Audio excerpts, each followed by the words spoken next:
Hello and welcome, Greg here from Stafford Land Rover, sharing with you today this brand new Range Rover Velar, available here in the much sought after Dynamic SE trim and powered by a P400e plug-in hybrid model with a 19.2kWh battery and exterior finish in the Arroios grey colour.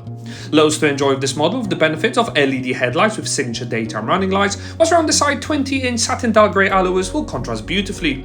In the rear you'll find sequential LED taillights on offer as well as these contrasting copper accents throughout.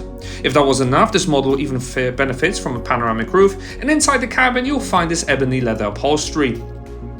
Moving to the front, the decorative door and dash inserts with Meridian sound system can be found, and front seats benefit from 14-way electric adjustment with driver memory.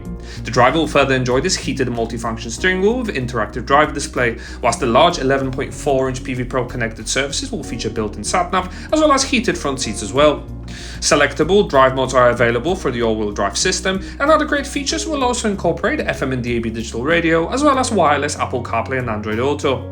Bespoke EV setups are available, unlocking pure EV or hybrid drives, as well as a number of active safety systems will also be on offer. To help you park, there's a rear view camera with wide-angle lens, as well as wireless induction charger for your device and easy controls to retract the electric sunshade blind.